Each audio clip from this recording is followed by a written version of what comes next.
Hi folks, I'm Doug at Dizzy Lizzie's, and today I'm going to show you how to change the pull cord on a Spirit 41 with a Briggs & Stratton 450 engine.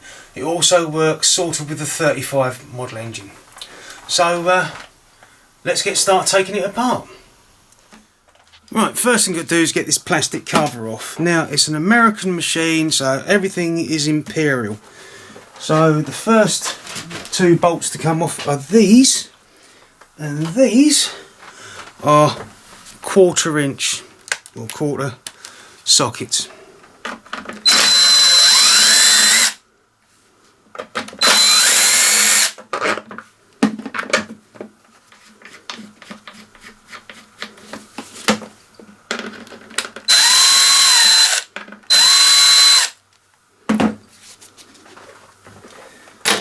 Now sometimes, okay, next thing you do, actually you got to take off the oil dipstick cover because it makes it a bit easier to get out, and then place it somewhere so it's not going to get oily or oil all over the place. Next thing you've got to lift it up. Now sometimes they just pop off, but underneath there is a lug. Can you see that? Let's put the light on. There's a lug, and that locates into that piece there. Now put the top back on the old dipstick, because nothing worse than getting mucky in there. Now the next thing to do is you grab your 3/8 socket and undo it this side, this side. Now on this side here, remember, you've got a bolt with a large flat washer. It's for clamping down on the exhaust or whatever's left of it. Then you've got the one at the front.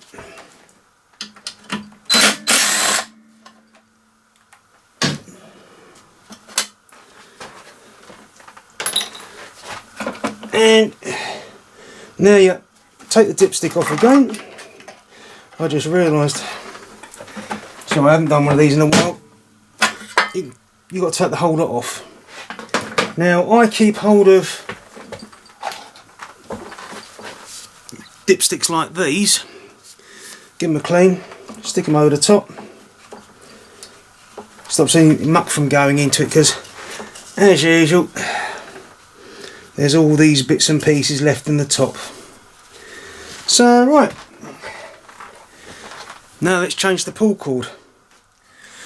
Now what I do with these, unlike other pull cord mechs you can put a screwdriver through, there's nothing for it to clamp onto. So what I do is I get hold of one of my vice grips like this, just place it over there, and then just tighten it up with my finger. You don't have to have it so it's like, oh, it's going to crush down. It literally just needs to clamp it slightly. And there's a reason for that. So anyway, again, where the pull cord goes through and comes out, I measure it round. So there's 1,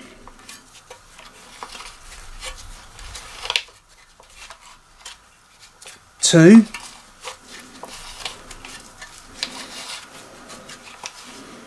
3, 4,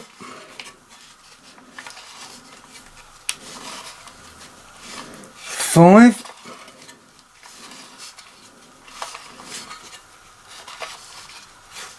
and that's 6. You see it still rotates, so the spring is not completely bound up. Now you can see there's a little lug on here. I'll just put my thumb through it. Can you see there's a little lug? And what you do is you get all your grips. Sorry, I shouldn't. You get your grips, and you just put them down there, and it holds it in place. So that's not going to go anywhere. Then I get hold of the pull cord, I feed it through there, and and then straight into, luckily enough, into through the pull cord, so it's done. Then tie the knot, give that a yank. Actually, I'm going to pull that knot around because it looks like it's rubbing on the back. Yeah. So turn the knot around, give the cord a bit, let's see. Yeah, so now it's better. Right, now I grab hold of the cord and then I release the clamp. And then gently let it roll back in. Now, I know you're going to go, there's a bit left here, the other one didn't. It's because this one goes up to the handlebars. Sometimes the other ones didn't. But that's basically changing the pull cord on one of these. Now let's reassemble it. Okay, reassembling. Now, on this side here, you've got a shield. So you've got to make sure that piece there goes up and goes through there. But I've also, remember, copper slip them. Now, first thing to do is take off the temporary oil bung. Oh, guess what? There's no oil in it. Bloody customers. Next thing, pull mech. Fit straight over the top. Remembering to tap the oil dipstick in and this panel on the side.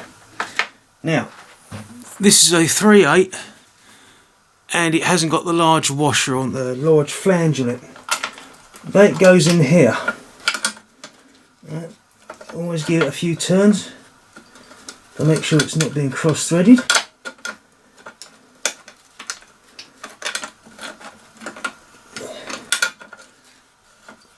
There we go.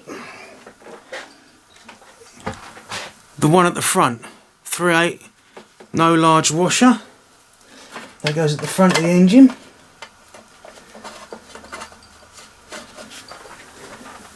And then normally you'd have an exhaust shield over here which would clamp onto the front, but it's snapped off. And you have this one here which has a large washer attached to it. And that goes at the back on this side and fits on this side. Now it's 3/8, so we'll just tighten it up.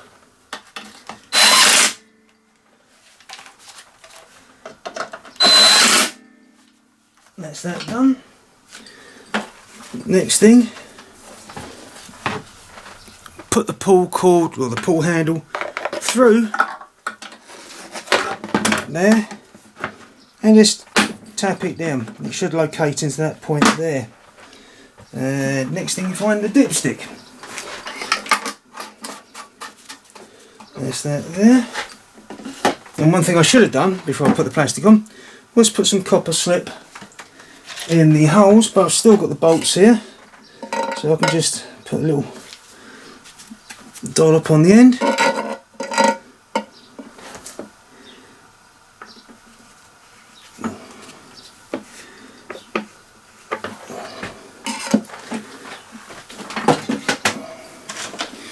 And this is 1/4.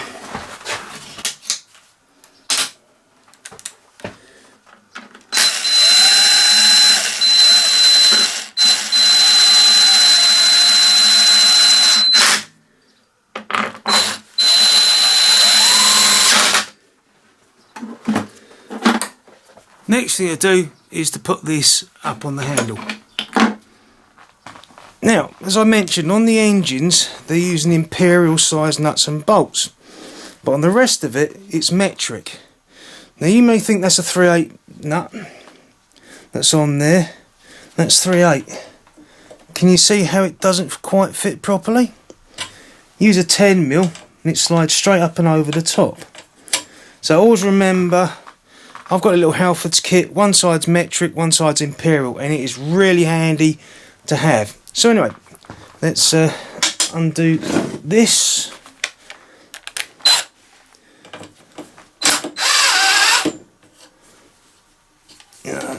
Get that little up through there. Pull the OPC cable in to pull the engine over. Put it through there.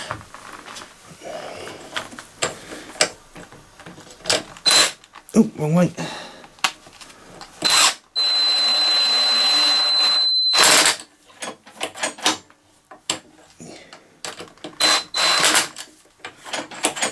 And that's that bit done. So there you are, folks. If you've got a Briggs & Stratton 450 or similar type engines with the carburettor and fuel tank on the side, that's how you change the pull cord on these. And again, no pod rivets were drilled out. If you liked the video, please hit the like button, and if you really liked it, hit the subscribe. It's totally free and much appreciated. So until the next video, take care folks, and see you then. Bye.